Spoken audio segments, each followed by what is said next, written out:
Submersible రిపేర్‌కి వచ్చామండి. ఇది overload 20 amps తీసుకుంటుంది. స్టార్టర్ ఓపెన్ చేసి చూస్తే కొద్దిగా కెపాసిటర్ కాలిపోయినాయి.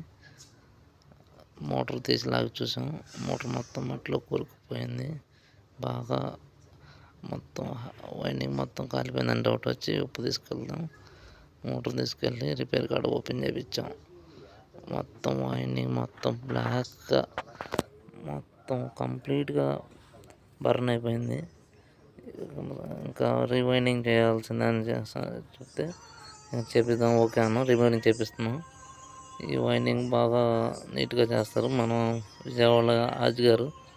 అతని దగ్గర నేను డైలీ 10 ఇయర్స్గా చేపిస్తూ ఉంటాను. బాగా చేస్తారు వైరింగ్. మోటార్ కొత్త కంపెనీ ఎలా చేస్తారు అలా చేస్తారు. చూడండి షాప్ కూడా రెగ్యులర్గా ఒకేసారి చేపిస్తాను. క్వాలిటీలో మాత్రం కాంప్రమైజ్ లేకుండా చేపిస్తాం. మోటార్ మాత్రం కొత్త మోటార్ అయినట్టే వైండింగ్. ఇలా మోటార్ తీసిన తర్వాత కంపల్సరీగా మళ్ళీ రీవైండింగ్లో వాటర్ పోయాలి. వాటర్ పోసి మళ్ళీ క్యాప్ గట్టిగా పీల్చుకోవాలి వాటర్ లీక్ అవ్వకుండా.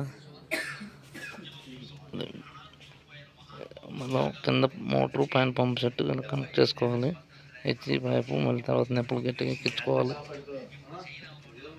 ఇలా హెచ్డి పైపు నీట్గా లైన్ చేసుకోవాలి. అలాగే పవర్ జాయింట్ వేసుకోవాలి. 3 ఫేజ్లు కలవకుండా పచ్చి రబ్బర్ అంటారు. పచ్చి రబ్బర్ వేసుకొని గట్టిగా పీవీసీ టేప్ కూడా వేసుకోవాలి పైన. ఇలా జాయింట్ మాత్రం కరెక్ట్గా నీట్గా చేసుకోవాలి. చేసుకున్న తర్వాత మోటార్ రెడీ. బోర్లు దింపుకోవటమే. ఇలా కనెక్ట్ చేసుకుని మ్యాన్ హోల్లో యూనియన్ ద్వారా బిగించుకోవాలి. నెక్స్ట్ స్టార్ట్ చేద్దాం చూడండి. వావ్, మోటార్ మాత్రం కొత్త మోటార్ అయినట్టే వైండింగ్. ఇలా మోటార్ తీసిన తర్వాత కంపల్సరీగా మళ్ళీ రీవైండింగ్లో వాటర్ పోయాలి. వాటర్ పోసి మళ్ళీ క్యాప్ గట్టిగా పీల్చుకోవాలి వాటర్ లీక్ అవ్వకుండా. మనం కింద మోటారు పైన పంప్ సెట్ కనెక్ట్ చేసుకోవాలి. హెచ్డి పైపు మళ్ళీ తర్వాత నిప్పులు గట్టిగా ఎక్కించుకోవాలి.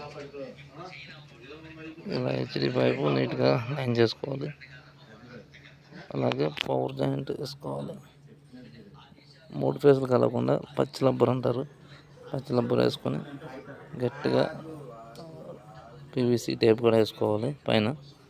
ఇలా జాయింట్ మాత్రం కరెక్ట్గా నీట్గా చేసుకోవాలి. చేసుకున్న తర్వాత మోటార్ రెడీ. బోర్లు దింపుకోవటమే. ఇలా కనెక్ట్ చేసుకుని మ్యాన్ హోల్లో యూనియన్ ద్వారా బిగించుకోవాలి. నెక్స్ట్ స్టార్ట్ చేద్దాం చూడండి. వావ్.